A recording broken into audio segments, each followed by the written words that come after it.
chai au fou I lo soifua manuia ia ai mai sol soifua lau lelei ia ua tatou wala fai mai le porkalame o le Maleifua mai le nei tai au ia manatu tatou te le fai sea le anga lelei ia ma le lofa tau ave o tatou matai sili po le tapa au sili le langi ua mafu ai o le tatou felo I lunga le porkalame le nei o le Maleifua mai le nei tai au fou soifua maua malalangi malo fio mo pola fa talo fa tu foi mai mo me o sa mo nei tai au matango fia da sunga fua tai tonu sa tatou maua se tatou fai ngol vai aso po se weekend manuia I le lofa ma le anga leo tatou tapa au sili langi o tala ele uma e pe o upu le tinu e fai le I fai vo le tinu e tatou te tala pea I le tala fia ia pe a fai e ha e manuia ni fai vo le tinu o le nei aso o se aso fia I tutonu le university au awali sa leia ona e iaina I faa moe au tu ia manai vaenga ta uol nei aso o lo fa manatu ina I tutonu le tatou university pe ia ona ma avatu I lunga o tele o tatou porkalame o le vai aso le nei o le vai aso fa pitoa o le nganu fa sa moa I le ngana ma le nganu tutonu o le tatou lau mua nei le papa I ngala ua fa atino ai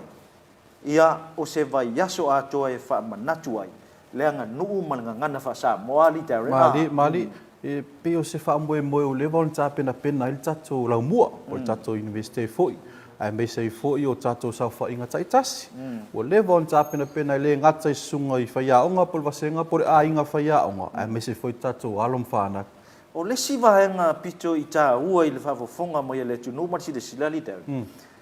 o le fata ua le tatou o le taimi ma le aso ua o aso ia sa tasi le aso tasi foi le autu na tulu ai o le vai aso nei ua umi le taimi ua tele aso o le ta ua lana I le whaafonga le tunu ua ave le whaamua ma le whaata ua le university I le pūlenga I le fionga I le pulesini ma le pūlenga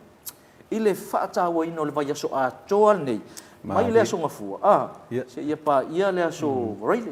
o tonu se vaenga le ua esto fa tatou le tatou pulenga awa sa le ia lo sa noanga pe aso pe tasi aso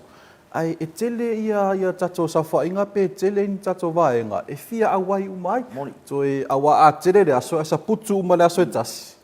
ia ele lava time le e over time le ai titi time fa tino ia Alela esen matango fie ua tofu lava le aso ma sa fa inga ia umon fa tulanga ina e tatou university ia inei se elili a fai vol university nei tai am tatou porkalame o Maleifua mai ai mana tua nei porkalame ia le te le o tatou pa anga li Darren lunga kaku Facebook e o tatou YouTube ai mai se foi la tu e vala au mai e vala au mal telefone fa fitai mai ia faftai mai le tatou o TV le ia o TV le university ia faftai tele mana tele porkalame le sam tatou TV ia tau mai lisi ia e foi le lisi tai au ia nava ia so na vala mai se tasi foi o tamani mai mo tele sala fai o la na porkalame mata la si le o sa mo fa so ia le nganu le vatu ia o mo le foi faftai si foi tamani o le tunu vala mai faftai mai porkalame o lana porkalame tuli le fefil sfolai le malastona ia wa misi le sfolai la to sa le stona tatu sa mo faso o nai ba nga sili o na mana ia le university o le feso tai mai le tunu malala tu vala au mai ai mai se foi o la feso tai lungo tatu penga te faila mai ai foi la tu ia la tu foi tu singa ia mala tu fe au mai e fa manuia ma fa fetai ai foi ya tangata la au mai foi tuanga e foi fasia o le ngaruenga ia tatou li Darren le tatou TV o le whaalau iloa ai al tangata ele o finangalo ia le whaalau iloa latu ia e taua fo le tatou whaalongolongo I lana I foi concern mai a tatou I porkalame nei a foi e sau foi e pa o papa le tatou whaalongolongo ia o le matou a porkalame ia na o le avatu ma whaalau iloa au lo a finangalo a fai tele fia talia mau te fia fai te fia te sapoia fa fai ono channel mando le tunu ia mai se foi nei o tatu tau ainga ma wo ma ainga I fafo ia na fa fai mai o matou malama o le tala le au mai fai mai o matou malama inga luenga le fa tino le university e ta wa le university ma te le lopo apo kalame ia fai o ia nga va ia e fa feo no fale le lau chi lo ia wala au mai lo la cho ia la cho fa nau sa mo ai le por kalame na le ai foi a unga kamanga le kingo le la ko nge kulo pilinga o le cha o na fa chai mele tunu ia awai le me fa no cha tu oi la lu ia le te leo le sao na ia cha tu tanga fa mahari wala nga fe mai foi o le kau ko mai fa foi I mea fa le ai nga ma fa la ve fa le ka ko ia fa sa mo o le foi te le la tu sao to ki mai pili a long fa na ia ma sa lo a fa su ona cha tu lo la ia le tafe me te mau ainga nei tatu ainga fa le fa tu pe ya onga nei ama cha mai lalo le primary level si tau nu mai lunga I tatu university level le awa lo sa noanga mut polo wasenga fa ta inga lo wasenga pe mele sa no mai ai to atelo ta mai te fa manatu ya pidia onga o mau fesili he ala o ile tongia mai pi o ise fa ia o lo uso lai o I New Zealand o polo to finele o Australia pero la to ia o failo ia to angara ia rea onga wang nang akelo ilo ele kong ia pidi ona yo tato inga le o tinga ina ia tunu lai fafo ina ima fai tam fai me mo tato le nei tam fai me mo tato le nei o nei va nga sili fo yo na mana ia fo il tato por kalameli Darren o le va nga le o nei matu o le tau fa so ale mali fa so ale tama ai nga le mo nei ele ni so mo mana fa ia ali tau fa so le lai va ia tu tato por kalameli le fo mo mai chala tato por kalam te le nei matu o mai tau sanga pidia o nga tong ia e na mo mai fa chala nga tato ia sto fini fo ia masole o tato o finga lo ngal TV ia le na mo mai te le nei matu le fa solo mai version te ni sal fo ia ni verso a war sa no ngal tato pulisili mali Tala leva noe o mai e feu tanga I male official tupe salei fa so mai lo fin ngalo la na mafu anga le na nga fatia le pili a mai lau tal sanga ia na talia le ma fa so atu el tatu pulenga fo yo tupe le va nga fo lo tupe ia le fio nga su le faingo le pili a fa tanga fatia lima su tala le va so kwa manga ia se lau tala fa so lo o le va nga sili fo yo na ta u le tatu tililo o le aso e whaangata ai. Aso whaangata. Ia, au alawa nei wha le tonu. Ia le haonga sialo ma si whanau. E wha asino fo ina I mātua ma le wha whonga mai. A wai o fo le vai keimi fo le o whaisuenga. Ia, kau nga uma. O le whaia suenga. O tauna na wha amute le vai aso na. Ona ina ia halu le ingor ta mai titi leo wa uma tongi pili. Tutono le tatu keida peis fo le ilo aiwa. Uma tongi pili. Wa ele sta mai titi e sau whai mai. Tau, uma kong lo pili. Alo ke ba ku misau te sau lo io na lo le fa so ta il va nga foi le si ia va nga le director le student services ia va le fionga ia malo su ia so lo malo su ia o le nga ko in kong mai lo pili e le waru lai kong orka ko la nga fa nga kel verso le alu kong orka ko te le principal sistema le nga o lo mo tongi lo pili ia o le la ko fai e pe ona va nga na ne ia se fai tionga mo le ai te tau ana fa ngata o le fesu mali e mole te foi fa malo I le sunga le pulsili ia le ofisili la fionga ia professor Alec Ayono Dr. Professor Alec Ayono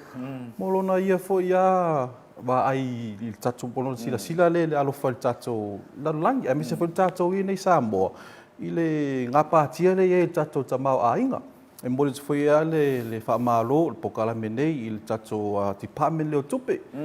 mola tau foi ia pitola ai le faingo fi e ta ulo me yo tupe e se fainta a me se foi yo tatu va nga student services pena ta ua le fionga ia malo sue fa tai lava mo o le tatu university o le tatu fai lava ia se lumana I manuia o tatu walom fa na o tatu walom fa na ai pe foi no tau te mio solo o ma to te la scholarship pire ai te lava tatu sponsors po sponsors lai pa wal me sa idi lava ma wai foi lai na fa manuianga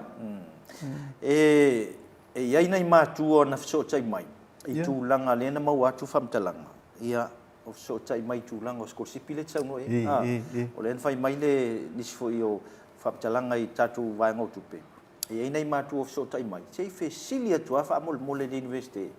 po scholarship lo wakali mo lo afingele ona le na ave ele pili a le maua ia tala o le la vea le lisi scholarship sa le le lana a e lo se to fa ile ne fiong el pulisili mal pulenga o le a fa sala lau le sa mo observa mal media le lisi o tamaiti mani scholarship o lona winga a fai la la tu le lisi o le la ve ai lo walo o le la ve lo walo lona winga a le wo mana ave le pili ia lona winga lai kaunga amile kamai ki tau wa ile sau no ngol lisi a fa ka ku pele nga ba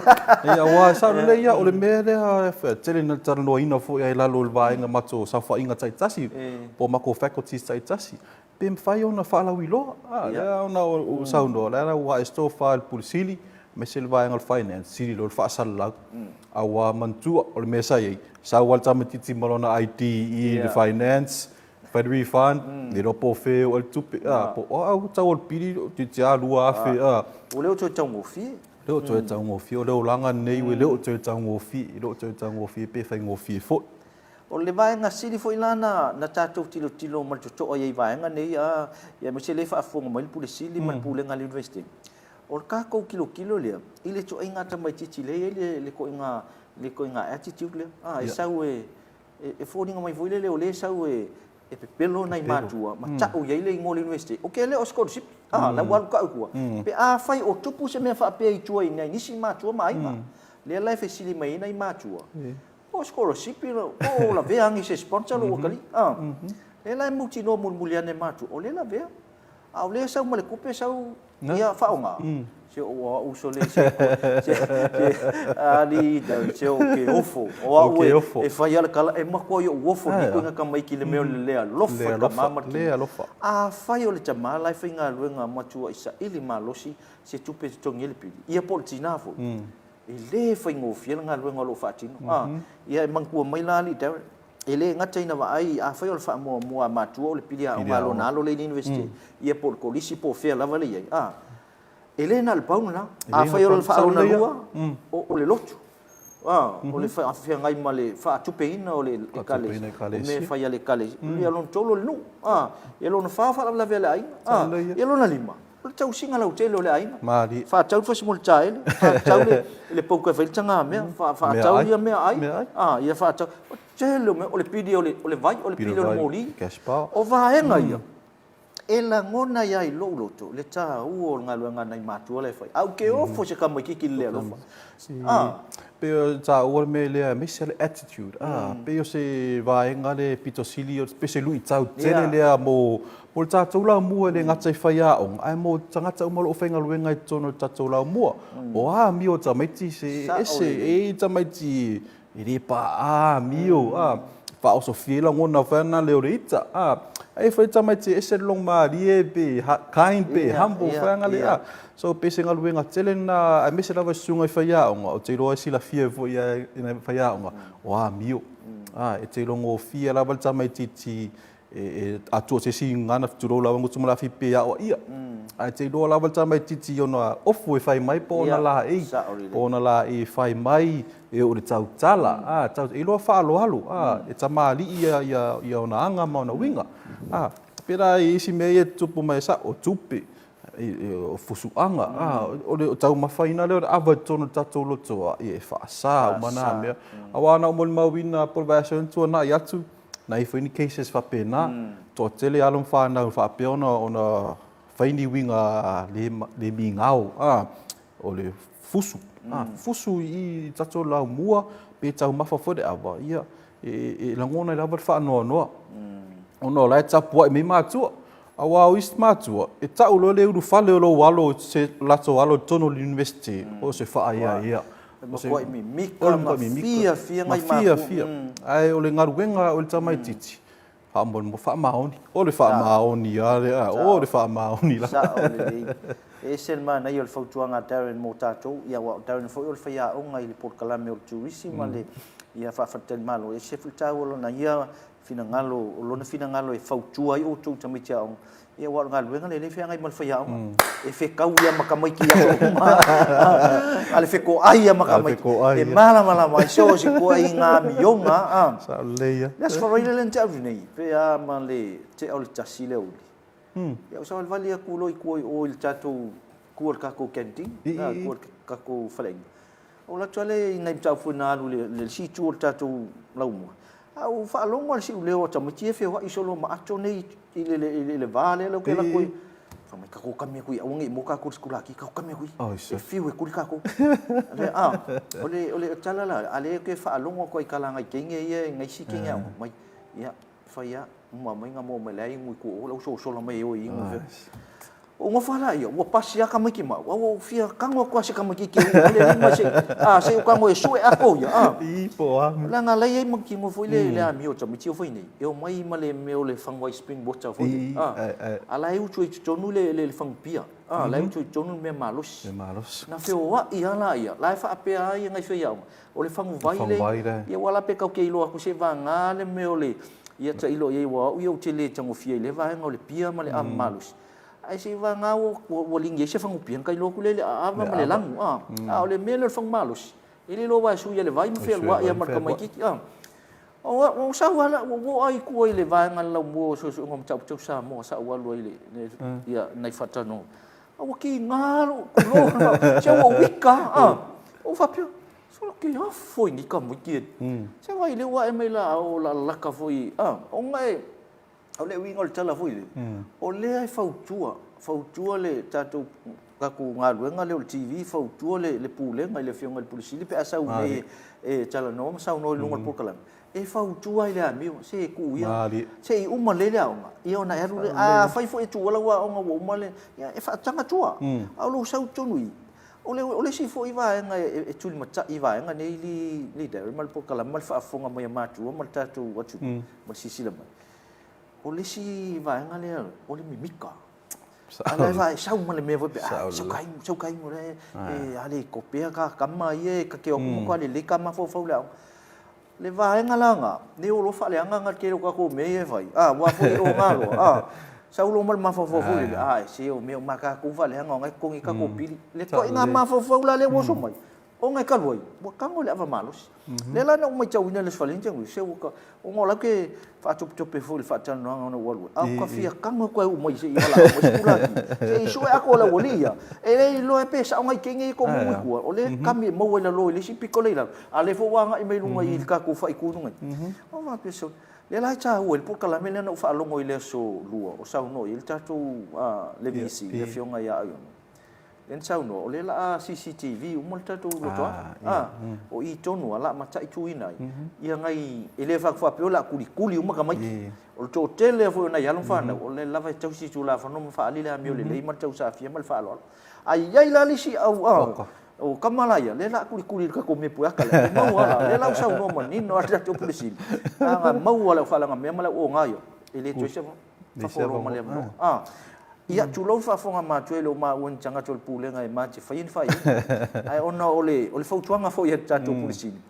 ole tau ma fai ai fo ia fa fita uli le me ale ole fa ale ke ole fa ale nga me ole pi fa ali le mi pa ai na ista mai tim fa ale ngai na ista mi toleo mai o ma lo fa ne la tu matu ai kilo fo ila li al capo kala meterne ile ko inga kamai kikile or kamai kikile e mo ki ngoa o i ko ngalis kam kile la vele li si fo ile la ule pas wa o ia la le pas ole sa wingi ngule nga in ka ko hui mo mai la ka ko fo ko mo inveske ka ke i o mai me aka vai ku lo ole me silio nga ka mo ia ka lo fa ngau fa uma mal fa mau ya ngi ka mo ile sia lo fa le sia fa mau tu sa ole lo sa no nga mut pola ole toinga le mafau ale pe fa peritania ina le mentality ale tamitia onga e uru fale mero tonu university o ka au i lunga i la ve bo ala ve po wenga tu lo la sa bo pa bo mai o mentality anga fa pe ala to e o mero tonu university o la to mo tanga po poto fa na le alo tala yet fa anyone can make it to university. So se si la wa mfai e de poto to mai maranga wa. Mfai ona sa o tonu tatu university. Ai fa to I lo la wa au lo de afi. Pe ava ai transcripts por paper or results. Ngai sa e wa pasia ko. Ngai sa pasi uma. Me lai lo il tamai titi o le fa mau ni a lo fai matu. Lo fai matu. Lo fai I lang na e kalesia. I wa mo ye sa o lo sa una ngapil temi na sa no. I va nga ye au mo lo sta mo titi to university. Ai ole fa tum ngana vai ma tu ma ai nga manu male kalesi ele nga ma tu ole fia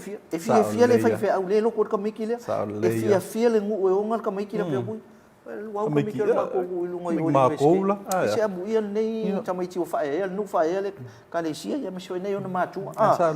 ele tasi stanga to tapa ele tasi tapo I pa o mo university ia ai ka lo fai lo sau university o le se fa me melo ia la inga male no male ka le sia lau tape nanga le te sau ia le ke sau ia ele au fia o mana tamai ti ta ia ia tamai ti lo sa o lau sau no tilo ai nei tamai ti foi la tu very humble a tala no mai fa alo e te lo ilo na la e sa o to no la e ke ilo ngo fia e ka uma ai ke o ke difícil ai le a mio le tamai ma tamai ti foi na ia e tau mo no ia lana savalinga malana fai nga malanga le sa ili o lon fai longa I tono university ai ka ke longo fia ka mai ki sa o yo e ke vai ka au ele I lalo I foi e fa se chi lalo laula au malau telefoni fa sai tono vai ngai ko tua ana papa I longo fa ia o malola le fa tu fa mole I tamu tia nga sole ia ona oso mo lo lango no foi sole se uska I tu la fo ele o ile ele o ise no fanga te sau fa lila wa sa leia tu sa no tu langa le me ia ta o pisa mal wa pe te mi o vasenga e tele rana la vea ila u wala loi o matova ngare lo tivet o a me se a po si la fie nei matu o along fa na o ro na tivet la loi o in la mato building chain la na ila ka mai hallway nga se a fai mato vasenga se pe o tu no foi nga o fiu nga I nga skula ki fiu ngai vai ngal maintenance male kamakiringi dei mako vai ngai kuanga e ko kuri se le pisa malo tu sa o fiu ala te fai ora tu le se te mo tu ai ruma wa la me ko purki apa pe ari se me ko kong te tu lo lava sa mo fa fo ai ka ngoi ka kala se lengi pisa sa ese ai ka ya le tele Arab lengi pe fa pe ri kala aka ko ya le titi pe na umala vala o tama titi e tele fa uta ele pisa e fide mu la vona yo na la tele tama ele o se be e ngao ala e o le fai ai e sao e sel mana yo tel fa tu sa le sunga le fa ngai ata e sel ta wol va ngale pe ia na ma fa so ele I longa tal ta mai ti ko mi ki le o kele ia o ta o mai ina ia e se foi lo na ia ele o kele la nga mi o I me se sa le ia me se foi o le vanga le pion sa no ia o tu langa ia le ai tilo ma tu ai nei mai se fa se a o le ai mata tu ina ia so ma a foi eu so mata mai ti te fan ta o pulaso no vinga a mata leiva ai uma se me le fa po le lima le fia no vinga ia so a jo I nei pe ia tang finga mo foi le so mai wala va foi la sila fia fa ya un kilo ile ku nga kamiki malanga a fa la tami te fa mauni longo fia a fa tami te sa fa ali le mi mita malami oi ai si nga ma alo va so le usa un malo vale ma tu lo wale e fa pena ya al nga luenga e fa ile unsa ma di sa nga fa pe ya wa ole si tala inga le fa ile university se ala mi ila lo le kolisi nga si sea ya ma ingi lo kulo I le faia o nei e tu ua noa faia o le taua ina ia se fa ali mai la wa mi o matua le we sa mo le we sa o matua I le tu e sa la le primary level po le secondary level le we lunga I le vai ngo university ia o le vai nga le fa university o le vai ngo sa o kanga ko ma fa e matua le tala e matua sa vali e matua le nofo e matua le ia le fa ngo le amio so se me o vinga fa ia la sa ma lau amio le fa koris sa ular kala lo makul mako pa si de la lo ko amaka malikin ta la lo mai fa solo mai no ya ole or kalangal magolo yan kual mako ai si wai kele ko mai ka se fa long ka si lo makul si lo makul ma kala ko foi la lang ko amaka mai ko amaka mai e pe nai vai ngai fa so tu ta tu pukala ia ile nei foi vai ngol chai fa fonga mai si o tatu o chunu ole mai tawina foi la vai so lenga nu teren ole ai mai tawatu ole amata nei ole por kalame nei ia o I foi la le to e mai fa tasi ai el vai so nei o fa ta wa ile so lenga nu male ngana I to e mai ele me ta ole ola ile o langa fa asa mo ole fa alo ole va fe alo lo I lo tausi o lo faatino lau tautua e ala i vaenga i so se vaenga o le faatino ina o mea tau mafa o le faatino ina o le whainga o le vaf o le whainga foi le o lau o le whainga o le vau tangata foi pe ale ave se mea ai po fea lava le vaenga i tule o lo tamasau e alo e ave le e momoli le ia le tau maftanga lea ia po le fai se fa mana stino si lo matua lai o ia i lo foi fai po le alto inga chavali e te aluai po le alto inga chala te alue fai ia pe nga lo la ko pe ia lo me fai sko ka wa ia kwa pe nga e o ke manga kuar kala le ko manga kuar ia le si kausanga no ma wala u le tu se ukraina ia mako ngo fale e la le mako kwa o ye kan ko inga ngo ya susta ya tu lo yo ta le ngo so fo si to no mali sto o to ina la e skai le fo le o lo ngo makayo su skai le la fo ye fa pa langi le so fu ai le pio tatu sa mo fa la ve pia ma tu te le si fina o le tali le so fo ya e fa la o si so kwa man la mal to ina sa fo o le fel to inga man no mo kwa la ha ku kai la sau mali chong sau ko ngai ya ngai dia ko ngamar ke kusinga fai ko fa blave ku se ko ngi foi le ko li ro ko inga ko ale la ngofu makai ma ko ya mereka la resi makai so e se foi ngole si ele sa wa ku mo ya ba ku me ngai fai ko fa bla le wingol jala ona mama foi lo nai ma fo fo fai ngol mele ele o ya so a sa cho wa ye le nganu fa sa mo ele foi nga elu kuva pe ngai lumus fa bla me ka wai fai foi ti fiel e suson e ke elu lema kwa sa fai foi se kala e mo ya al benga makoko e anga sa war ko ingo system ya mai me nga fai ko fa bla ko ngi ke ku sima e ko mai kas yo la wi ngol chala o i ton wala alva ya so cha jo ngani e chui ta pen nai le vai nga le wa no fa na ya e vala u dia foi o to matua foi le mo mo cha tu fa sa lo ngo cha tu tv po ngo cha tu pe ngo tu fa ila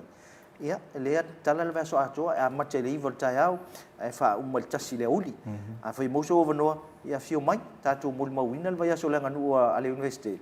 ya e mo foi nai fa ma stino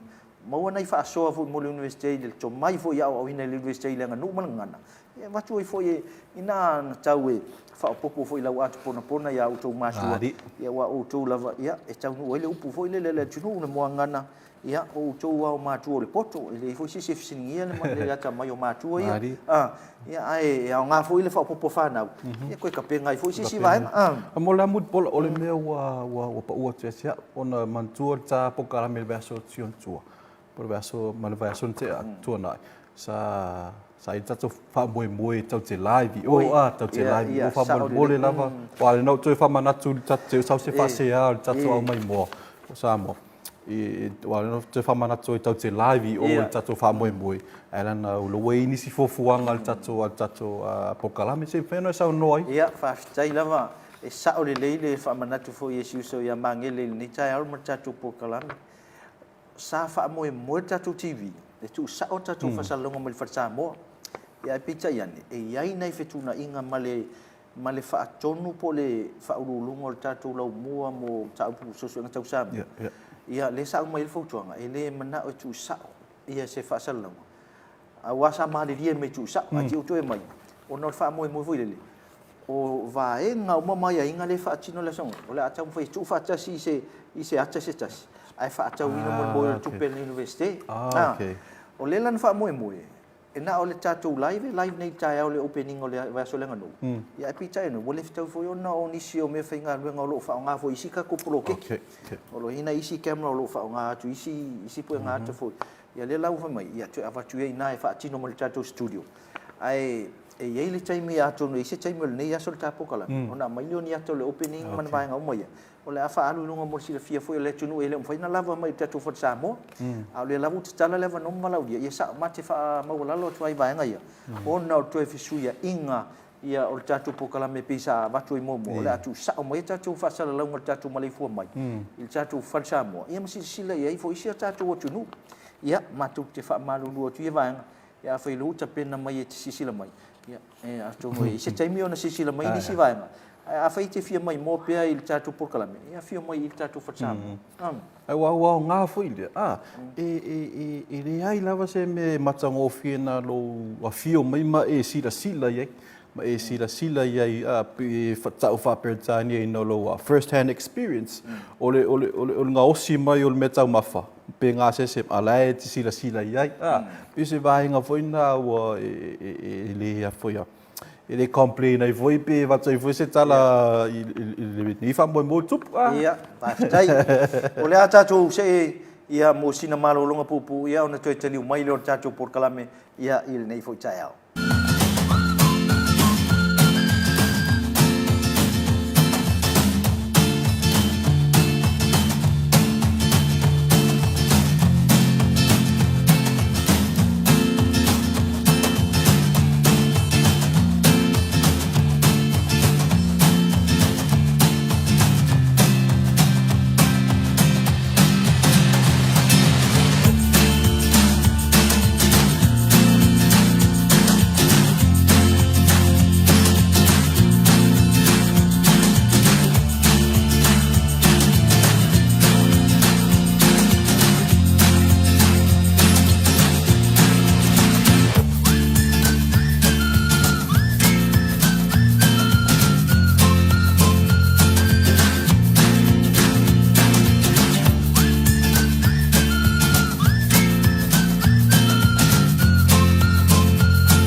Clean hands, save lives.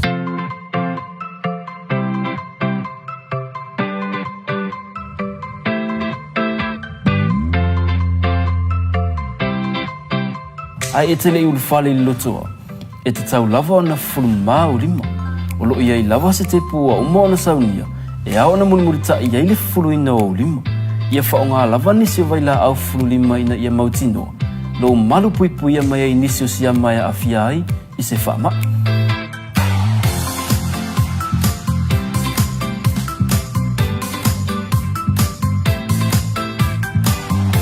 O le tu o le whaonga ina fo i o tatou fale le tā ua e pe ona sila fia. E te tau lava ona whanu mao tatou lima. I le taimi e mai ai ona whaonga ai ana fuanga. O mea ai matau mafa ia sa o loto mai siama. A mata mai le fulu mama o lima. E tele soifua o le ala vea ina mai i whaamai. Pe a whaonga paipa ua mai o na fausia. Ia sa o loto le fale ai mai siama. O no fuanga fai tele matumutumu e au pito silio na lamatia. A wā e to o tele tangata o le auia. Whaonga paipa o lo i tutono le tātou lotoa. A e a ngai le pasi. Fufulu mua o lima. O le pasi, o nino fuanga wā pia e whai ngō fie o na pepesi ai whaamai. E mawhai o na lavea ina ma whaasauina pia whata ua a wala ma whata ita inga. Fufulu mama lima. O le aunga lea ma le whaamoe moe e ao o na whaalau tele. Tātou ngā lulu e whaatasi mo le mālolo ina. E ao na mata lava ia i tātou lava. E sili le pui pui. Nai lo le tautonga fitia. Ina mama, pasau i ngai leona.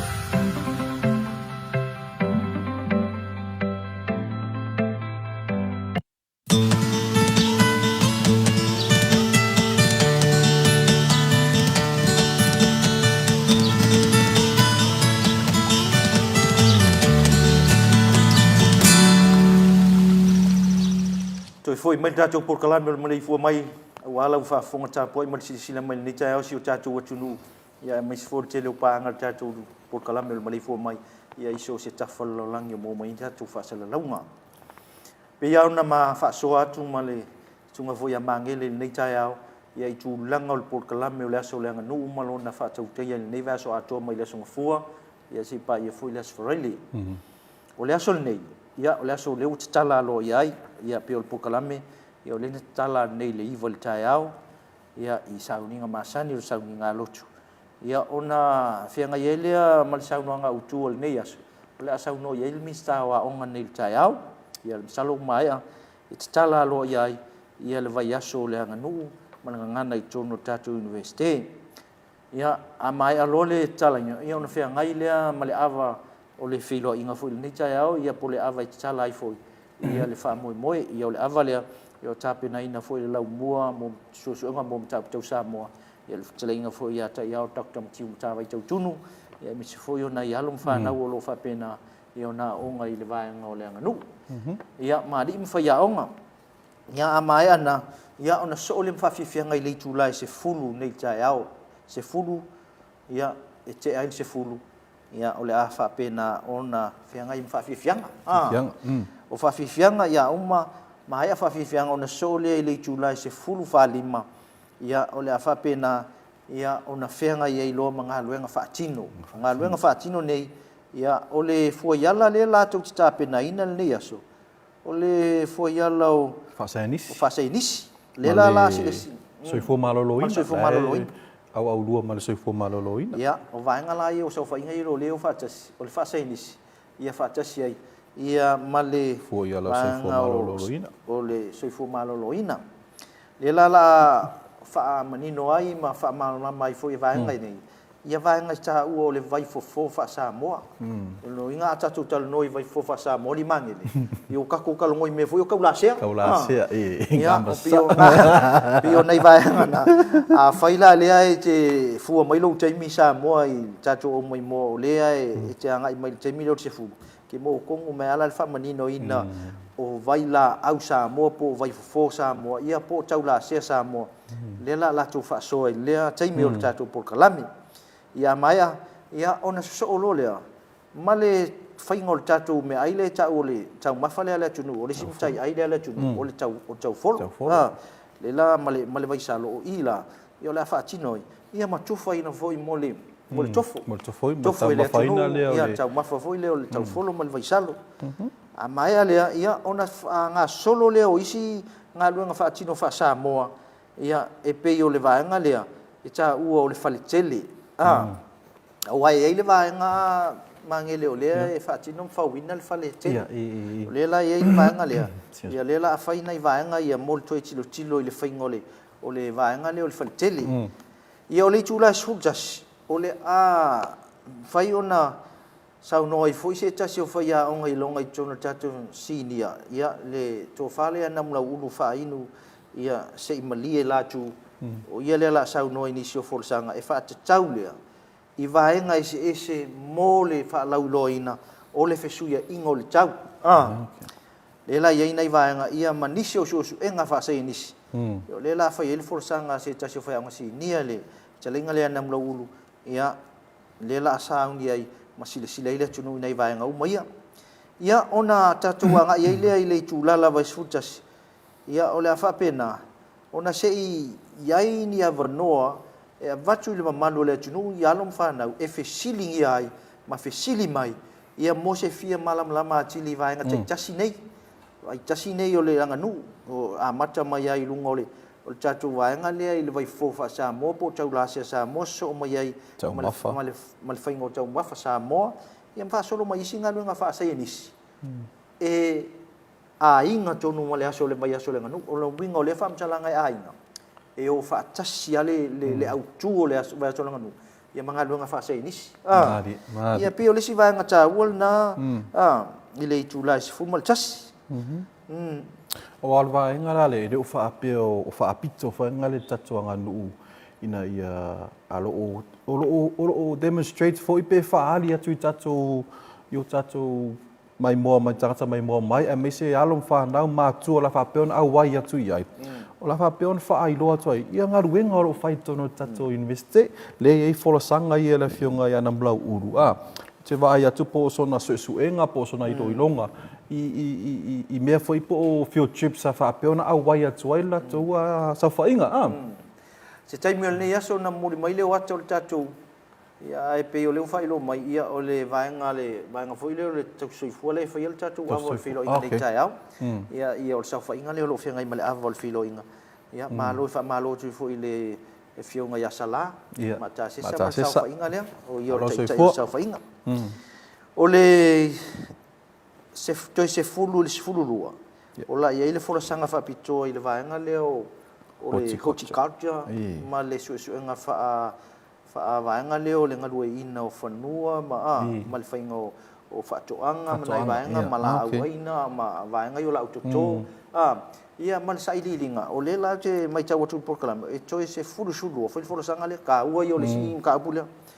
wa tatu tilo foi fanua mal tatu ia mal telo me sina la tu pe ia o isi me ia le ke le mo meu ka ko o ele salu ia faila le mai ia o le le tu le papa le papa na ia pi fa pe na se la ngono le ta upu le o le vaenga o su enga ia I tau fai fa toanga ma tungala waina ia ke le o le winga fo le tala fo ile vaenga le o le horticulture le sau noi fo ia na mlo ulu isi por kala meu tuana o la na ia sau no e ka ulo le horticulture ko mai o e vele vau ele ai ele vele vau e fa mai e palpala o su palpala ma o e tola le ai o le si vaenga ta won sau no ia fa ulu ngol vaenga le ia na mlo fai mai o e mata itu ina e fo ele por kala le chama chichi na e sa ili ia I ko inga laula au ia ko inga ingiseki e ia le laula au e fa chama ia le pala ia o tanga te lo fu le ma lo sil pala yo la ile la au ma le la au ole te le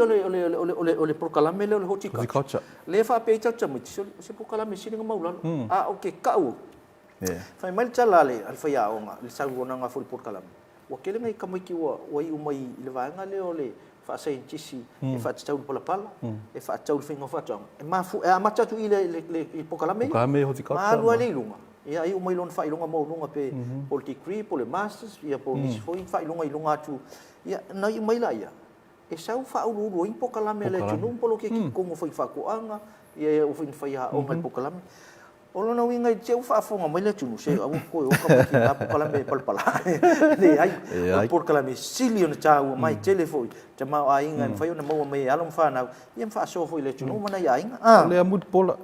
pe ole mele pe tau de manino en matar vai ta tunu ese singa horticulture ma agriculture tu so horticulture me tau fa toanga me tau la au me tau soyo or agriculture ngai involve lo mamanu ma me ola na ma involve pe mana era matsa me horticulture wa fa fel tau samin man ya e lore toi nga vao e abe tau sami pe tau ma fa e maru papalangi sa le mangi wa ka ulo le mele le agriculture pe yo meu manga ka vo mai de esse ale horticulture esse le agriculture o vai ngane e tau na manino le fa funga si tatu tu ai mas foi to o que fa fica I fa o na ia no ma le tu no le fi le por cam fez ko kele o por cala mele ai le leila ia le utala no ma mai foi fina ngano le fa o ma le fa lunga por cala ai se ke o ai lunga ko inga levo le o ai lunga le levo ma o lunga le ma ka kula lo kuspasi diploma, degree, master, ia faço solo ia salo ia nei vai ia le tau ia se ole mau ole tama ia nei alon fanga o ifso song ia le fingole o mengi pe ole side vai nga fana le au te fidi fa ale por era moka upe au pe au fi me ai pe o tale you have to start somewhere ka kau lava nga so fa vai e tawana e a matai se me o fa mal si au fona tato alon fa nau au atu lo o ma tu pole se tulanga fana le se mata upu te ro fi ai pete lo wa e fa tuanga ai alu ia alu wa de no pose fa manu yanga na nga ku fa la ufi fa manu yanga a lo nga luenga e fai lo wa lula su e mai au wala e fai ona e tala ina le fa manu yanga ele si vai nga tavolo ti o le plant propagation biogas and plant multiplication o leo ke vai ku mo pe se vai nga fo le ya o fia mai vai nga io kasa io nei vai nga fo ie mo le fa tino ina I iniziativa e fa nga ina le tunu me ie ka o plant multiplication ia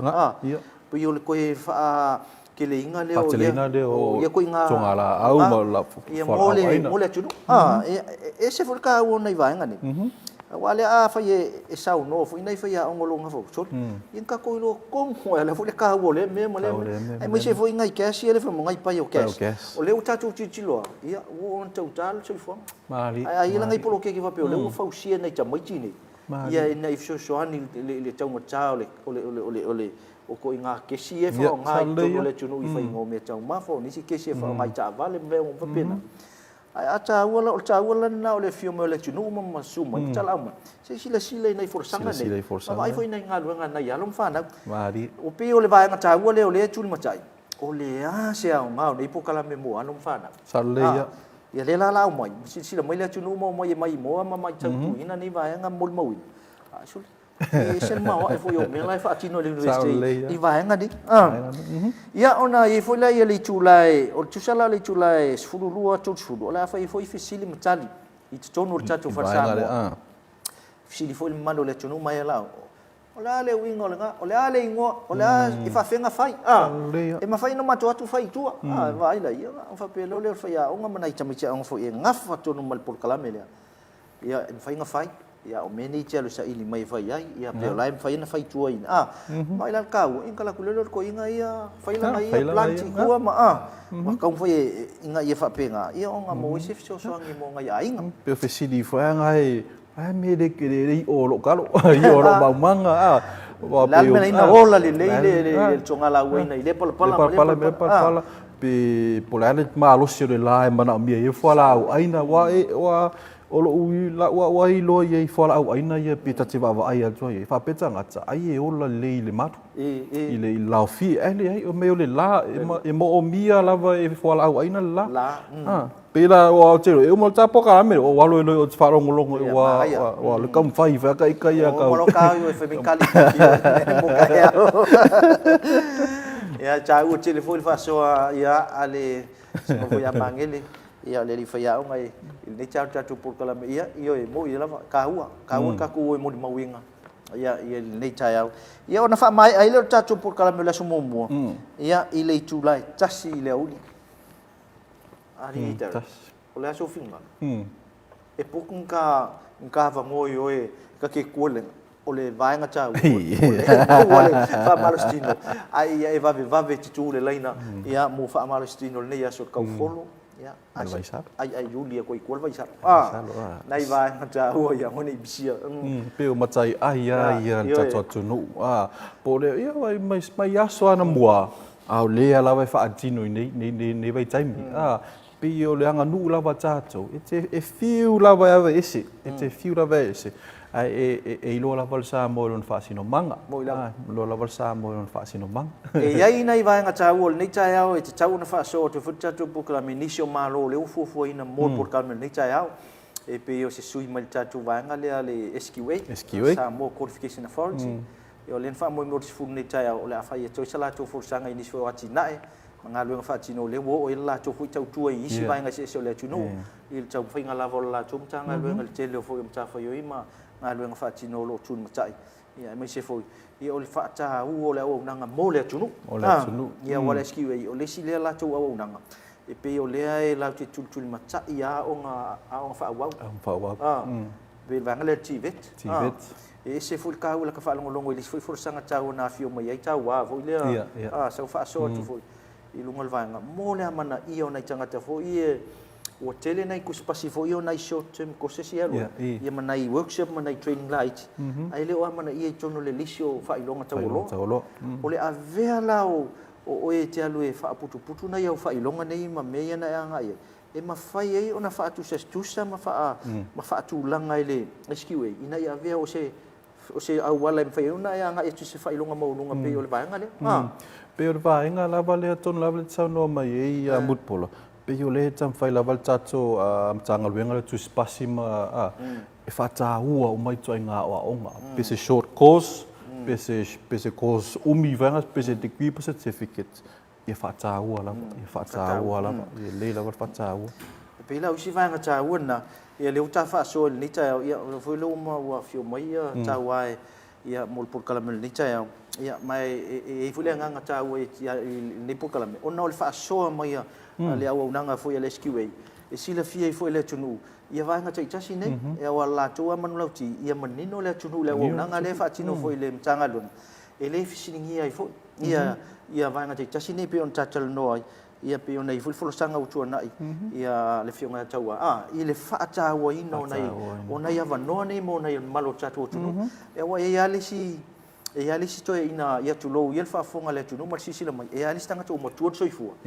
alai tele le ata mai e tele foi nai kuspasi la iki nga mo mai training ia o la fa pela anga tai a le mo le se no le e fu tala mai foi to le e ala I fa ala wilo ne e ta o le sila mai le tunu so ia le la masanga makongo foi o le foi kakala mai se me au nei mucha le ola o ina ia ma le soifua finau ia le lope fa e laku I o langa makafa I o I kulo le fa fonga mai o le welo ia ai ke ola kunga o la o sifi mai sim kanga no pe vai ona o ta o tele le ta mai fa popole mali ai mai se foi ona I kus passing mai kausanga war e la vai fa popo be ia na mai foi la ia ona foi le o sa ili linga ale komiti fa pito o le vai nga le skiwe ia po nga va le kus pas I tu langa o le ta mai le ia pila ta o ni ta fa so ia I se time ia ona fio mai le o tawa e wat foi lon fina ngalo ia toi fa popo atili le o nanga nei ia ai se tau ia fa fonga ma sisi la tatu tunu ole fa sina malo longa pupu o tatu por kala me vai ai foi nei fa sa longa fa business ia ona so mai le ma le fionga ia tawa ia ila vai nga foi tatu SQA malenga fa lon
Clean hands, save lives.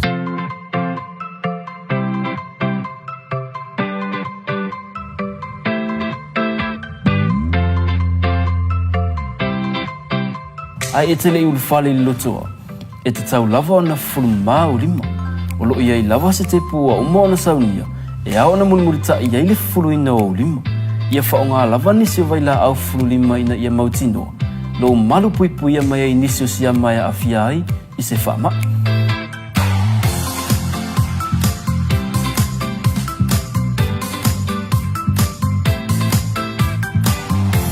le tu o le whaonga ina fo i o tatou whale le tā ua e pe ona sila fia. E te tau lava ona whanu mao tatou lima I le taimi e mai ai ona whaonga I ana fuanga. O mea ai matau mawha ia sa o loto mai siama. A mata mai le fulu mamao o lima. E tele soifua o le ala vea ina mai I whaamai. Pe a whaonga paipa ua mai o na fausia. Ia sa o loto le fale ai mai siama. O no fuanga fai tele matumutumu e au pito silio na lamatia. A wā e to o tele tangata o le auia. Whaonga paipa olo e tutono le tātou loto a. A e a ngai le pasi, fufulu mua mua o lima. O le pasi, o ni no foanga wā pia pia e whaingo fie o na pepesi ai whaamai. E mawhai o na lawe a ina ma whaasauina pe a whaataua a wala ma whaataita inga. Fufulu ma maa 5, o le aunga lea ma le whaamoe moe e ao o na whaalau tele. Tātou ngā lulu e whaatasi mo le mālolo ina. E ao na mata lava ia i tātou lava. E sili le pui pui, nai lo le tautonga fitia.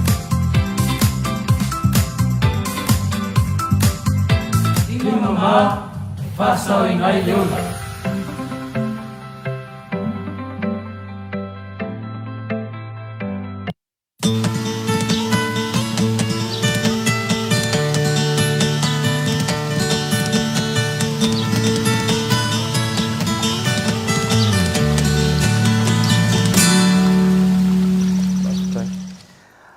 Lewa e silsila mai wa toe te liu mai tātou por kalame le nei tai au ia whaatasi e fwoi mal lo whaalongi o tātou por kalame o le whionga le ia tau wā matau tia ia moria tai o alo o ia leo le sui ofisa sili i waenga o wha i longa tau loa i tonu fo le waenga le SQA por sa mo qualification authority ia o se waenga tau lea i o tātou wheloa ia i lona soi fo lau lei mali soi fo manu ia ma lo lawa le whio mai man tala meo au tau ia Fatalo fat foi lo fe mo bola le lo fat te le tato proclame le neto le vai e fi fatalo fat foi le ia male malu lo tato tunu ma o mai nei fa sa longa lo to fa fonga tapu mai e pa ia te mali topu mo te mali ia o sa o mal malo se no tau le i fi fatalo fat foi na yalo ma fa na o fe ngai manga luenga i tonu fa le fe ngai luenga o kampania le malo o a onga o ngā ruenga tu maoti. Ia e whape fwoi na whiwha talo whātu le pa ia lasi e au nā le tua le au sa le vi o lo whale le malu o whea lava se hawhio anga i tutono o le tātou tunu e meisi fwoi o tunu e mamau o ia ona o le tala inga o le whina ngalo le tua ia wha talo whātu tala sia ma tali tonu o lo mawale soifu o le lei mai le tua e fa penana fa tau nu aila na wala au yo tau soifua ia malo le soifua malo fa kai kele mo mai tala o por kalame mo mo le luva stel wai ia nai tu singa fo mai fa mai le tunu fa tai ai le mama lama por kalame fo le fo na fa tino fo le au nanga fo le tatu tanga ruanga ia e fa mawina i fo i tatu TV ia lo tau sao tele tau fingo por kalame fo le tatu university ala mai tatu au nanga TV ia mai se hol fa so mai lo tu fin ngalo fa fte tele ia au nei tai au in salo lewa ta pena mo fo ia lo fe ngata wai tu langa i o tatu por kalame lewa fa ingo ina o le ROA po le record of achievement ia o le ala au mai se fina ngalo tau wal nei tai au o le tonu le wingo por kalame ia la foto ia mo sa no ngata wa malengang fa lo malo fa fte mo pol mo le nei avano le lei whalau i loa i fo ia ni ngā luenga lo whengai ma le mato fo i mata ngā luenga po pulenga ia wala wale tatou au nanga lau tele ia mo le tatou tunu mo le manuia o alo ma whanau o le tatou tunu ia wale atina ina o si o tatou tunu o le mata upulela tatou tala noa le nei taia o le record of achievement lo na whaperetania ina ai a whasa moa ia o le whamau maunga o tulanga au sia o onga ua iai ia o le wingal na le mtaupu o le record of achievement la po le wha maunga le nei o tulanga au sia o onga o se tamu whainga lea a le pulenga ina ia wha mau ia wha ai unga o onga ua mau mai so se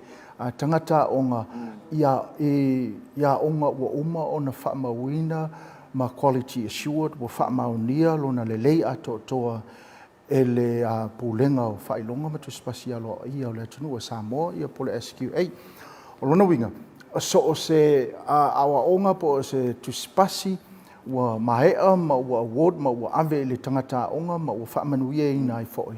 ia e mawhai o na alu le vaenga i lunga o langa record of achievement o le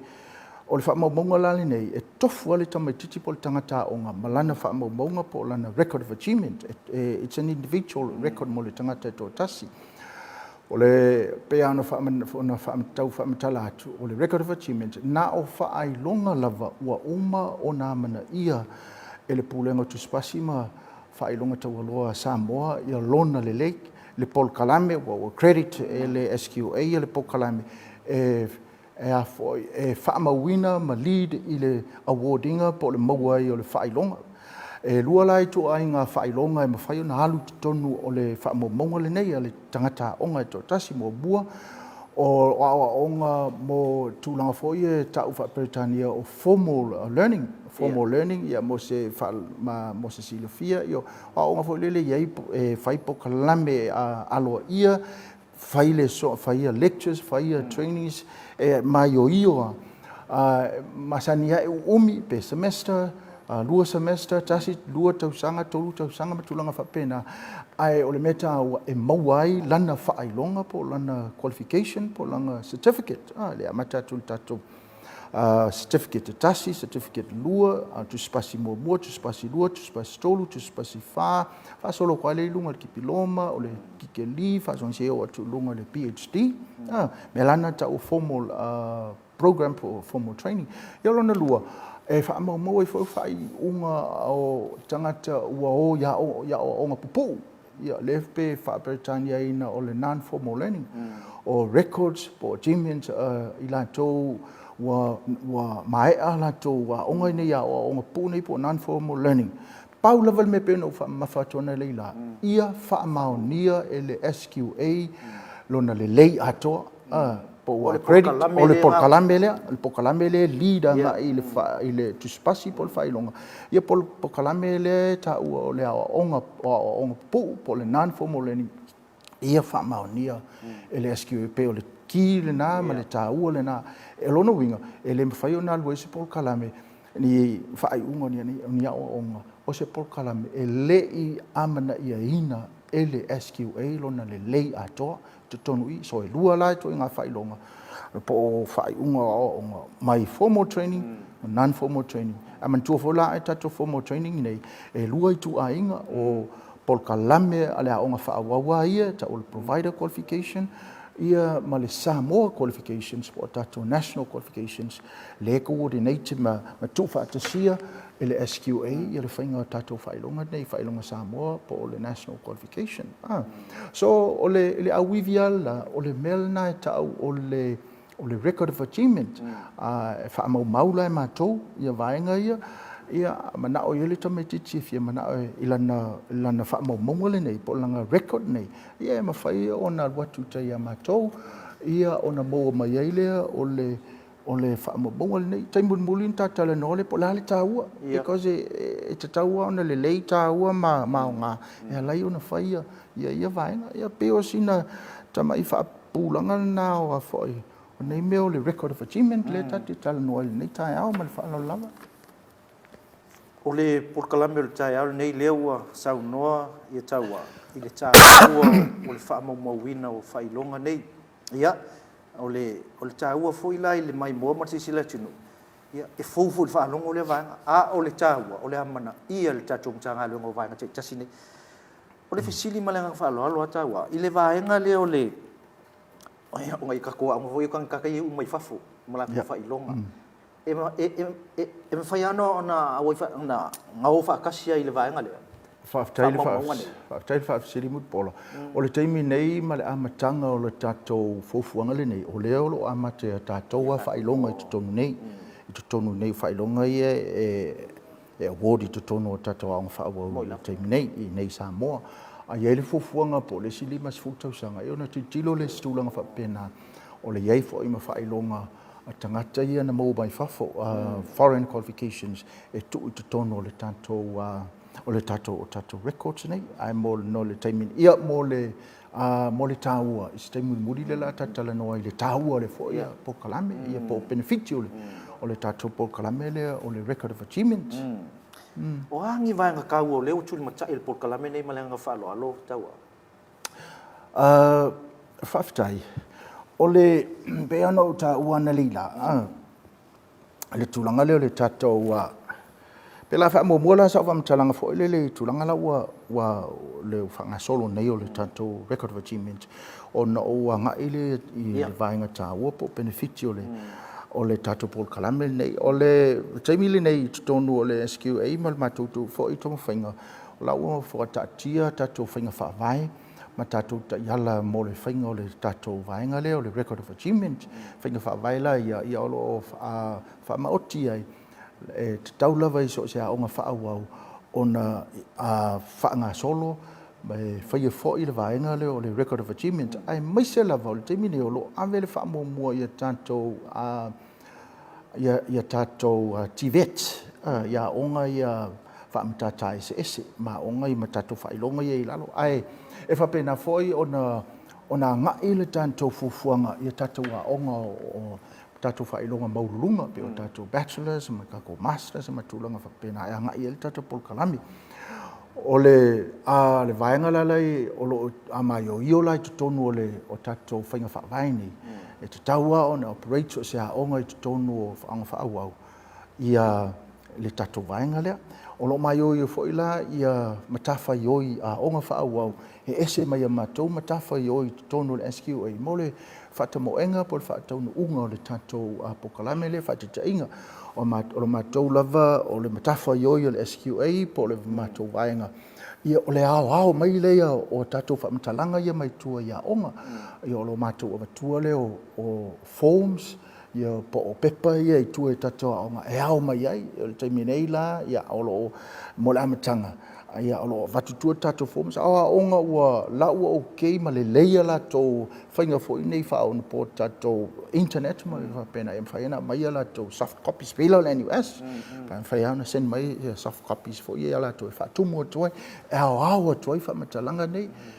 e lua lai to inga form le amatanga o le form le fo le tau le enrollment form e whatumu whatasi la le vaenga le ia le form le ma le temi whai le enrollment ona e whaingo fie e watoi le ingo o le tangata onga o le ingo mua lo na ingo lo na lua lo na whaiu lo na ingo matai pia whapea ua matai o le aso whanau o le namba lo na tusi me tūlanga mo whapena ia ma le whailunga lea o le ua ma le Paul Kalame le ua o inai ia ona avatu le ia matou na matou tale i totonu o le tatou database la ua sauni ia ona whaauau le o le aonga se o ina whaauma le aonga o whaifo i le whaauunga wa vatu tuspasi ia ona te vatu lo le o le si whaamatalang muri le ia matou o le aso na whaai uinai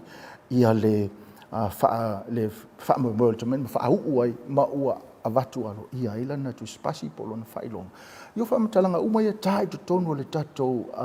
database po tatou vaenga ia ona mulimuli ane le pe amana o le tamatiti e mana o se copy o langa ROA le pe se script o certificate na le watu matou avatu ia matou te tau na matou whailoa ia wa CDF o vaenga nei highly confidential me ia luton o fai unga o me o onga ele se me te tau titilo fo le si ai pelo policy le fia they are highly confidential o me na tonu la le database le ROA database le taimi ni o mato mautino matu ye ni vaenga ina ia awai ne titilo fo le si e o ia mato pe o le mato CEO ia o fo ile ta ile mato vaenga ele mawhaina usuia le se whamatalanga wa iei tonu vaenga ia mawhaina o tilo iei ai le mawhaina usuia tasi ale tangata o lana le matawhai o le sui o le ave tonu ni whamatalanga ma sui whamatalanga i tonu o database le tasi ana no so ina ia apena ese wha le tonu whai antu tuli loa wai me whai o nefsiri mai le tunu ia e whai fo i ma whaavatu ia fo i o le vaenga le la me la tau titilo e fua o tau ia i whai unga ai mai fa fela pe ala tu fu le stangata ia o mai le record of achievement le smau tilo le ai le tunu le ai o la ua mauti no le taimi nei le database o faia le database ina ia ua le tupu na vaenga o vaenga ta ua la pe afa pe te manatu e mai lo certificate le la wa tu mai lo pe lau script po lau certificate le o le record of achievement io vaenga ta ua pe mas pe ana ia o le ngo le tangata onga o le aso whanau o le gender vaenga umalena o le aso na whaau uai o le ngol Paul Kalame ia o le sila me ta ua lai tonu o le whaafunga mai fo ia le tonu me ta ua i tonu o le tatou record nei e wha mau ai ma skills lau au sia e te tonu o le pokalame lea, e ala le wha mau lalo o mei o National Competency Standards, po o vaenga i te tau o na au sia, le fo intata le no mua i RCC, o lo i tonu le poto ma le ata skills and knowledge, i vaenga lo afifi tonu mei o National Competency, e lisi umalai lalo, whailonga, lisi umai lalo, i NCSs i leo, au sia le tamititi le tonu ia po le ale level le qualification, i lungo le whaavaa, o tu spasi sa mo po le SQF pe level tasi, level lua, level tolu, tunanga whapena. Ia, alenga te fōna, e wha mau e fo ila ma le te leo le NCS po in terms o le credit value, po le ale te leo, po le ale fia credits to tonu le NCS, ma le NCS, i le vaenga la na o tatou a onga i formal qualifications, a o le vaenga i o tatou non-formal qualifications, ia, mantua wala le te leo tatou a onga pupu ia, ia, soni pe le tasi vai aso, lua vai aso, te le ala taime le ini NCS e iai, ia ai tatau na mai o io te tonu o le pokalame le, o a wha moenga au tu, o a learning outcomes, po objectives o le vaenga lea, e tau mai e po a skills, ia la o ina te tonu o le tatou a onga le wha au au, ai o le teimi whaini nei fo la mo le sila fia, o la ua mahea o na toi lau li liu, ia whainga wha avai o le tatou vaenga o onga pupu, ua ma whai o na o ia tatou National Competency Standards e tonu a tatou a onga pupu nei. O lona winga, ua ma whai wala, o na alu e tonu, ma lisi ai lalo o le awa onga pupu, o awa onga i pupu, ia ni NCSs, o lau au sia e le onga pupu nei, mula ni tal nole i benefit o le tā ua ia. O le sifui me tā ua pasi lo le tamatiti, pasi lo le NCS le tamatiti i le anga pupu ia, o pasi ya. Pe me fat le simela toe, pe tala le silo matu, le simela toe again ai le simela toe fai ai, le simela toe repeat ai. O la o fa maunia, o au sia le tamatiti, le tangata onga le vaenga le na. O le vaenga tā ua le na. O le mana i volni taimi e fai lo toe,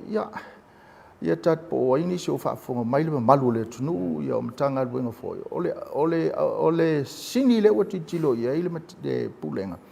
ina I fa malu sia tato a onga pu nei e ave tato NCS ia lato a onga pu e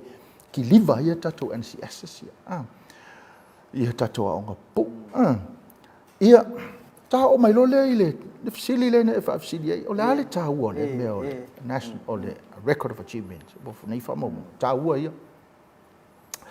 o le record of achievement ese mai male me ta o le transcript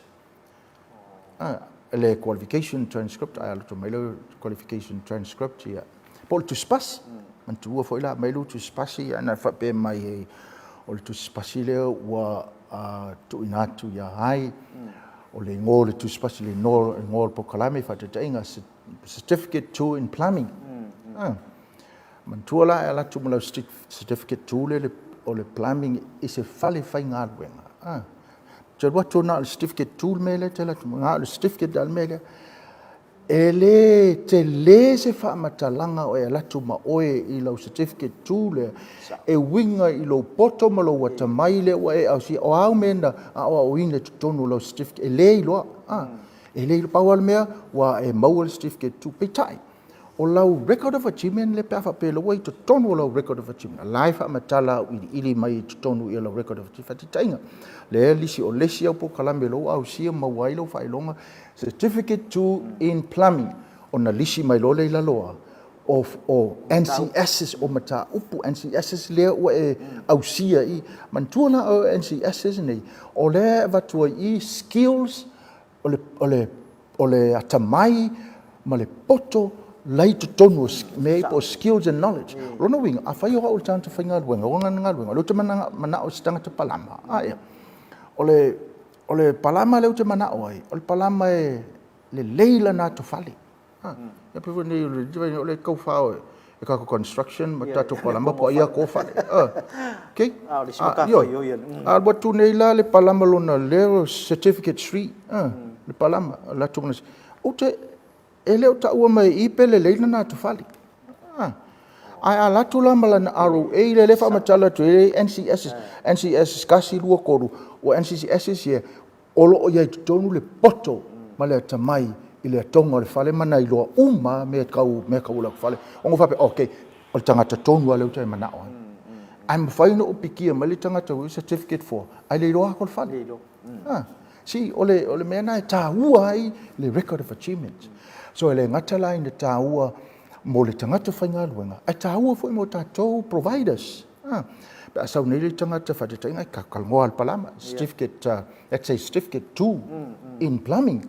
o lela o mana o nearly tangata le tangata onga le fi avalanche certificate 3 ona saulo le malana a saulo na o langa certificate for ile ropo anga me de to ton le fi to ton le certificate ele loi ha o le o ile onga pol fa ya onga ai pita a sau le o mai o io ai ia mata upu e fa no va okay maybe ele tauna to avea ia le kosle le male na o vatu na o because of course o life o to tonu le mato por kalame o to mo mai e au nga mo le tangata mo le tangata o ina por tangata o e au nga mo le ala o nga fa o e au nga mo e ona nga luenga ina I o mautino o ule o na nga luenga I o pikia tangata sa o la kanga ka sa o me ale le masani no fe to fo le ole amantua o a fa teng fo tato wa onga yo sa u kai mi New Zealand school certificate ma le New Zealand university entrance no ta onga ya so ma school si ya saula ka fa teng saula ka match saula match e si ole si le ropo a me to no si le because ele o mai yo au ila ka ko record of achievement le e ma yo umma pe fia au fai longa ua umma ona accredited SQA o le to tonu because ole tele au fai longa wa accredited SQA e halu umma ila lo record of achievement ma halu umma ya ma mo lo wa tamai ma skills knowledge le wa au sia to tonu o fai longa ia tasi ia po non-formal foi. Non-formal peno foi atu. E lisia I lalo, afa peo la ieni NCSs na whaonga I le tato non-formal training le. E lisia I lalo. O lana wala to e whaailoa tuai. Men of skills and knowledge wa au sia e le tangata au ina. Ale afa pela le ni NCS. Lawa ye don't learning outcomes. Mata real learning outcomes o wha moe o sini au tui o le au onga. E tau mai foi lai ate au a sauola le tangata tangata o le apalai mai sa unga ruenga o te tilo po learning outcomes o le mele e taua e taua ia ta because au te tilo atu leo o learning what lo tangata le fai me o tangata tonu wale o te manawa nai lo o whaafainga ruenga o si tangata e tu sa e ku sa pesa o fai mai e credit distinguish le maybe on I missing the skill le te mana ai ai le mfaina o lo pe fa pe lai sau na o lana tu spasi ai a sau malana tu spasi malanga record of achievement fa fingo fia no fai foi malau fai ma mauti no ai o le a o fa fainga luenga tangata tonu ale o te mana ai ina ia aluluma ma le developing o la ungaluenga ma kele au kupe ma me fa pena au ngi o ngau ile fa fa ngaluenga o kanga kaele ka u fa fa ngaluenga wa mi ale nei fa mtalanga o se fa mtalanga e winga le tato record of achievement o le stulanga taua o tato o fa unga uma nei o tato ngaluenga po tato o le lai tono le document tasi po le record tasi o le si me tauna e mawhaina whea vea I maoe, whea lua I maoe. Ai alu ni usila, ke alu ma avela record of achievement. Nai lolo walu mai tu spasi, ma tuna, e mawhaia nga leilo loa me, but you, ke alu ma lau record, you take it, ke alu maoe ni usila, ke alu maoe Australia. Mantula oe paua, peno whea tu whailonga I tu tonu I, po o awa onga I tu na awa onga ua, wha mao nia ele SQA. O lai e lunga le stamp le SQA, ma le logo le SQA i lunga le tatou vaenga le. E whaingo fia walan talia e whalwhainga luenga i whawhau putulanga pa pena. Ia pe o se tau whaapulanga tungal na o le tatou. O le te le o le tamawa inga tau au le o whaasoi le tunu. Ai ma te fo iau iau le hawa mamalama kua. E se le tā ua te leo le vaenga. E le o se tama i ngā luenga e wha ai titia so na tā ua e a maka ku ngei pe a whaile le tatou au eile.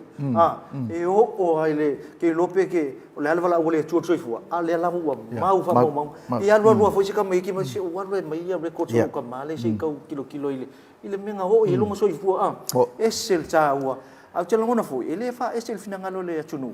E lango le pokalame nei. Awa e le vanga foi le pena sa no temi o fano le ngai fe mai e ke o fai tio mele ku mo me la maka i fo o le ta u nga lu nga nei u fa mau pe le loku spasi pe fe e o ye ke o mur fale le lo fa tai wo o tu langa na le sina va nga ta wa pe tapuni la on fa wa pe mu my records au le SQA ia fa mo monga ne o le ta ua ia le vanga na le ua sa o le sina benefit ta ua le vanga o le ia matou ia tatou fa ai unga ne o po tatou records nei ia pa o nei na solo le tatou mata after tele mo sa e sel matang o fi fa ngom fa fonga si ta po foi le tunu il nei ta o tatou kala la ta se ia nei vanga i benefit wa usi wa ngai le fa ka la se ka o la se pengi fiki la mo ma ko ya ala va tili mo mo nga fa lo fa tai I think ole tele o wa nga ta ua po benefiti le wa mai ono tala no atoi le tulanga fo le manino o fa matalanga mai loa ai pe no fa tone le mali loa ai le ia to mai mata manga va o lea i le tangata e mailon tu spasilia leo manino mai i le record of achievement piano fat fo le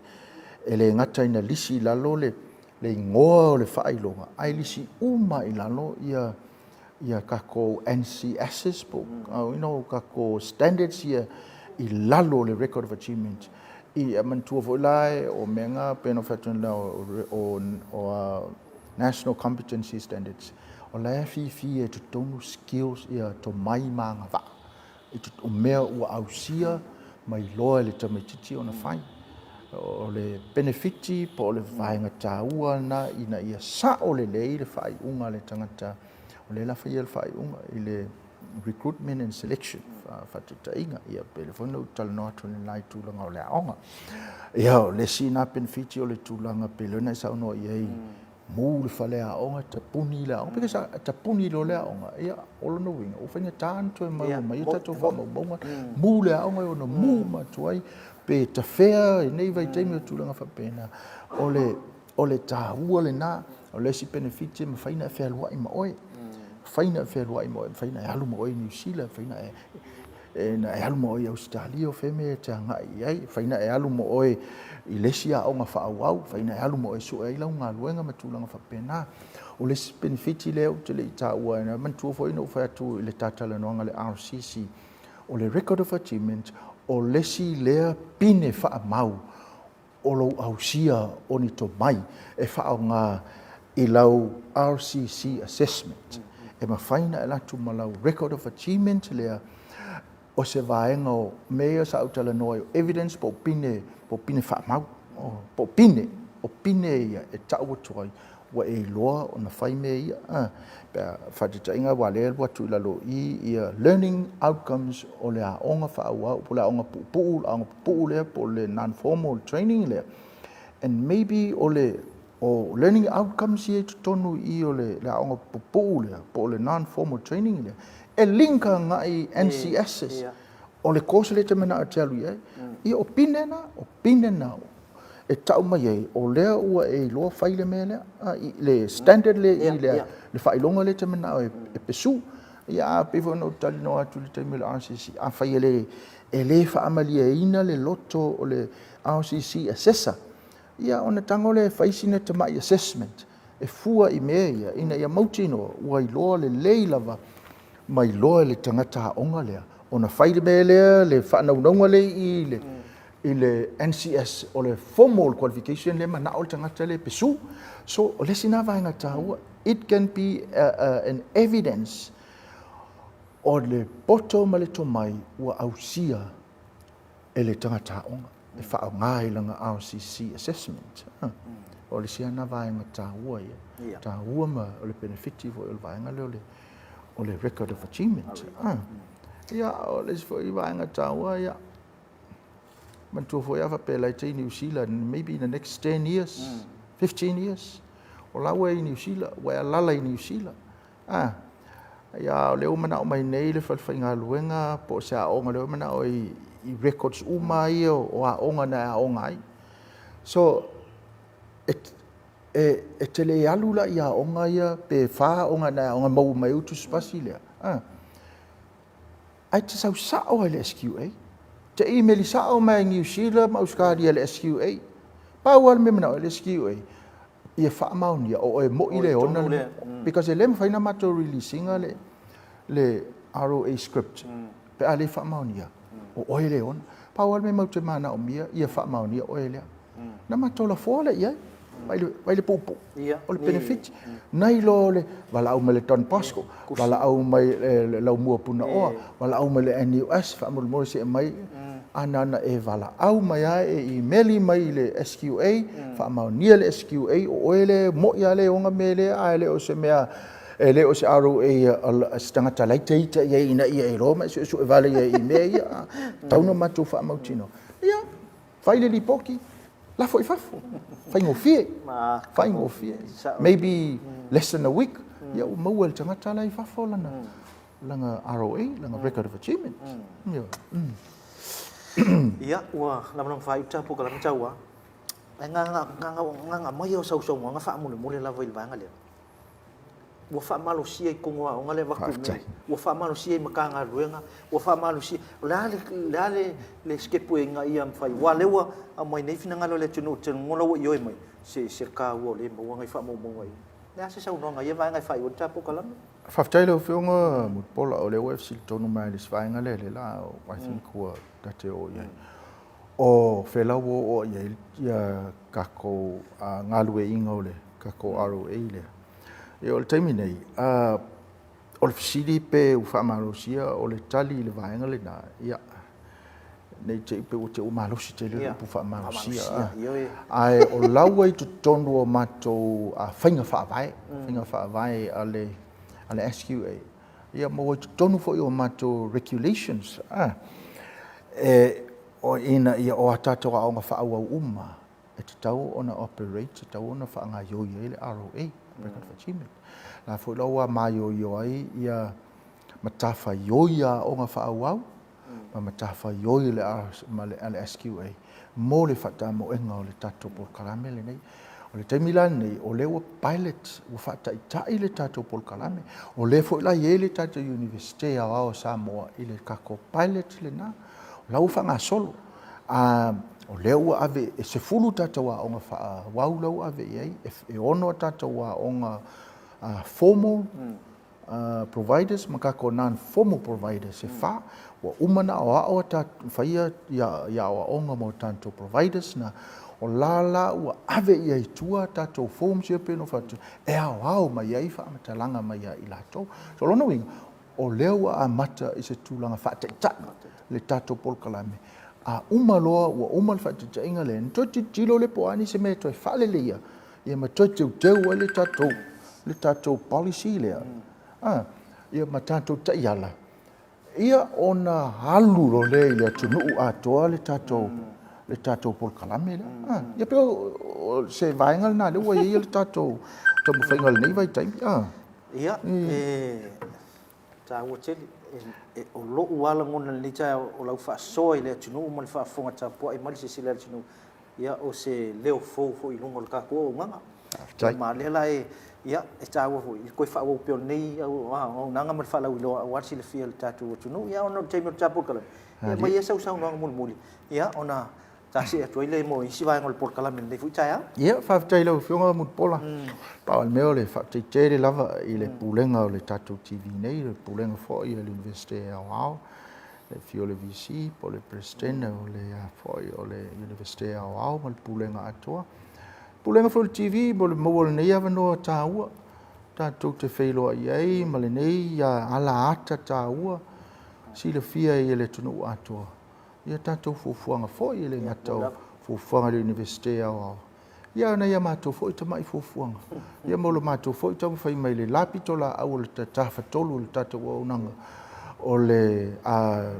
education sector ia mo le tatou ngā luenga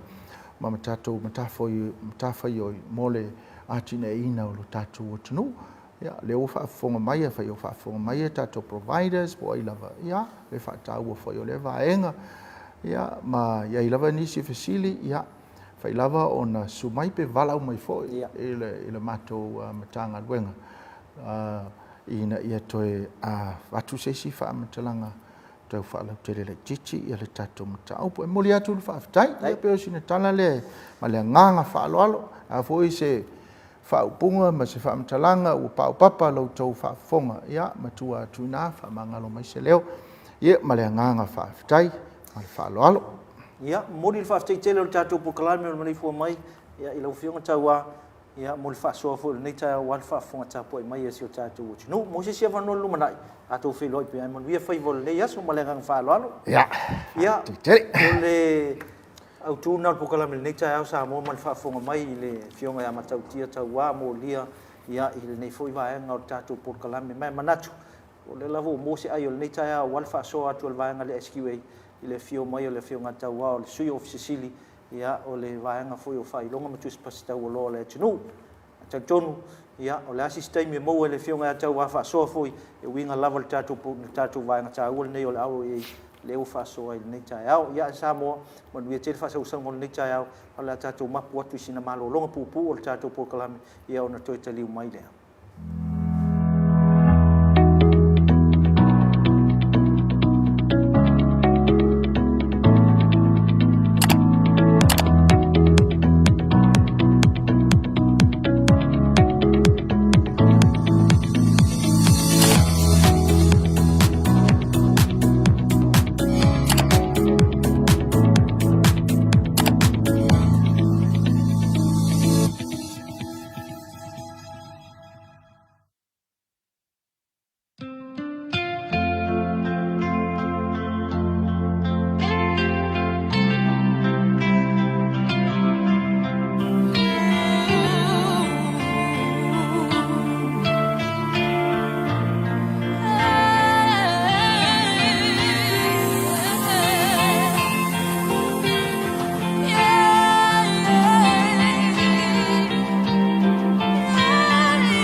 Fainga ta te leo nei langona po ae winga lea no fana o tina wale mafaina inu nene ipu e o na a o fea upu ile tano fano fonga na o a use ia I ulo la tele lava Veto atasile nei polonga ai lunga e langona a ofe foi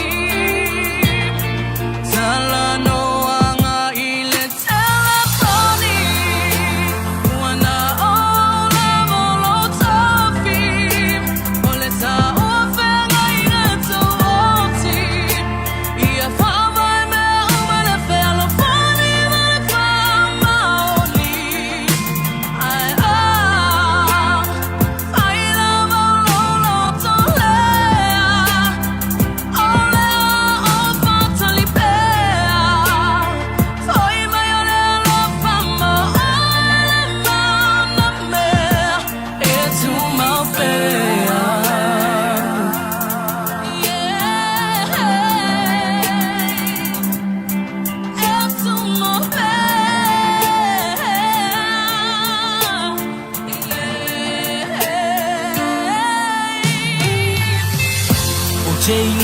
Ua e wha mangaloa ai o le pili na faase o manatu mai mau Pe ana e ilo mai lo nei fatu Ai uole au ngā taimi ualu Ai o te tu mau pea I tala no anga i le telefoni Uana o la valo tofi O le ta ua whenga i ngai tu oti Ia wha mai me uma le whea fani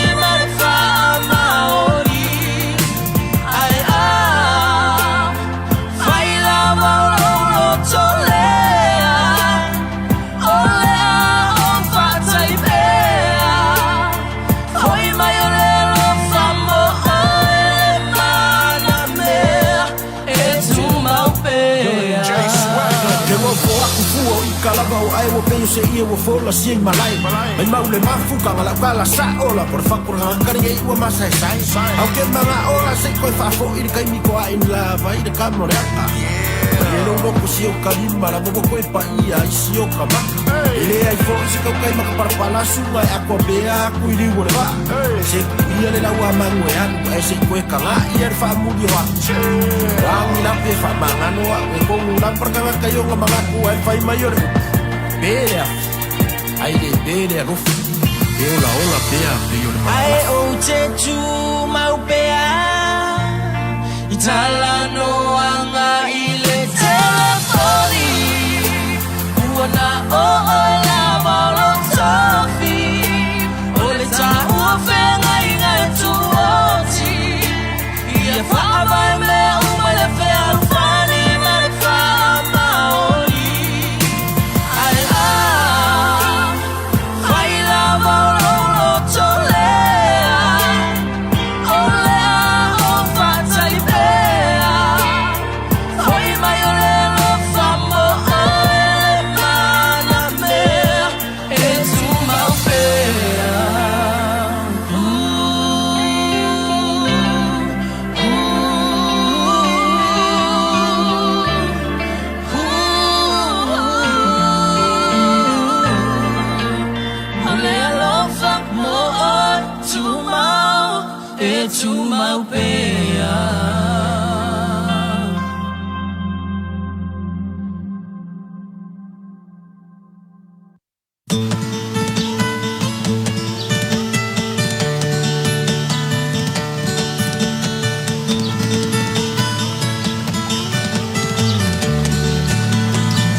Toi te liu mai o le porkalame le nei tae au le Maleifua Mai tātou wheloa iai ia i le nei fwoi vaenga ia masiuso ia mangere o le fwoi na whaisina malaronga pu porkalame whatala noa ia nisi o au nanga tāua ma leskiu i le fwoi mātou e wheloa ia i lunga tātou lau whasa lau peo nei sisila mei sa moa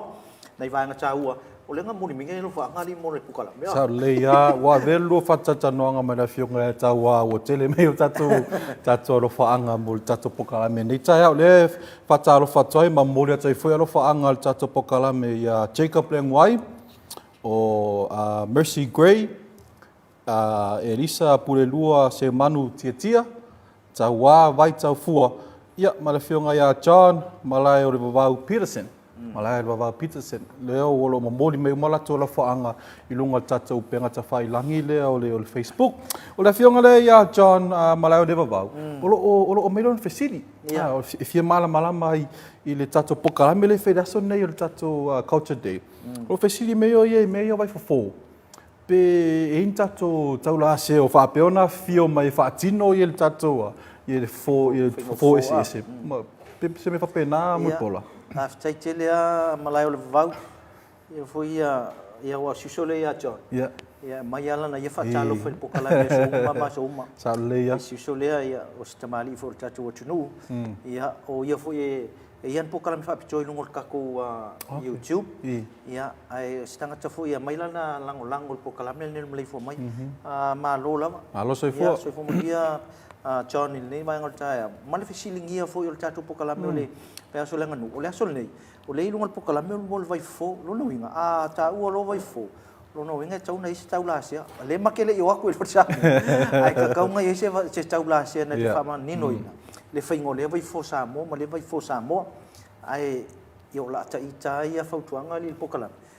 ai le le fio mai ya cha pa fe mo so fa no ia ka ku kala mo yo le fa sa mo nei ai ma salo ai wo mal time presentation le wal time len tu ia vai fo se fu ia lo la ka ku ile focus ia salo mai al time ia esta o tel film mat fa ta o ina le fina ngalo singa fo ia malai ol vau ia il nei fu ta ia a tonula e mo ku se sia o ke lengor ka ku pa uma mai ia nei vai ngai o te pu mai fo ia ta mo mai lunga ta pu klam ia na mani noi le fa fonga mai le tu nu ta to vai so la nganu ia ta ia le so lu le ia le fa pena ia ona tala lo ia le tula ival ta ia fo ta ia fa sa mo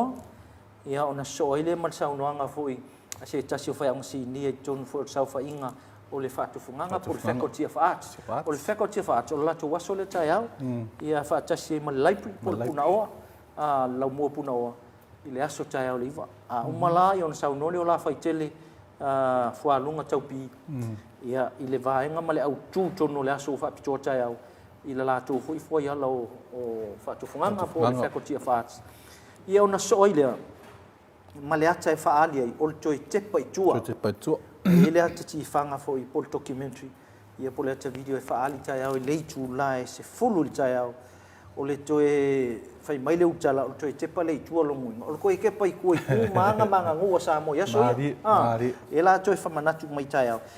Leitu la e sumatasi ia ona so i le vaa o manu. E ele le faalinga tele fai o le fatsa mo e tau o le vaa o manu. Ia fa tasi ma fa fianga ia ona tawalunga le tau maftanga i le tulai se fulma le lua ia ai fa to fa i le tulai tasi le ulim fa mai ai por kalame ia ona vanga tau na tupu tai au mata ngofi por kalame la so tai mantua ele na nim tai au al vai aso ato la fa peon fa tau nu nen fa mo boy e mo le foi alo fa angal tato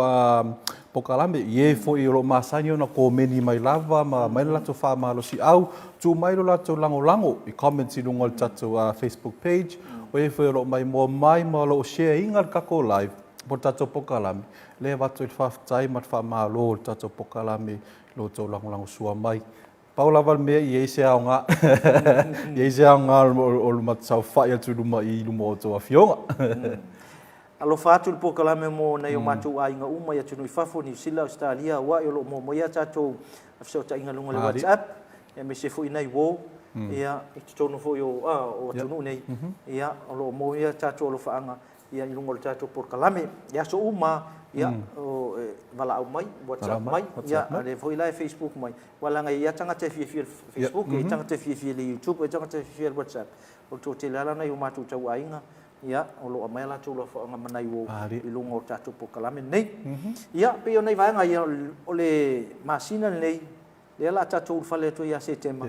ia il neva ia ia o le a fatino tatu fa unga le sulfufa na o setema pa tanu mantua sa longo puiali atu lava il vai aso o mavai ile tatu restala polo application le mo fa unga fa ngata ina le safari lo tu nai so mo la to uma ia na fai wina tau o fal ma fa ngana ye semester mo ma lo lava ma lo tau ivi ia le la tau nu fa mo e mo miti ai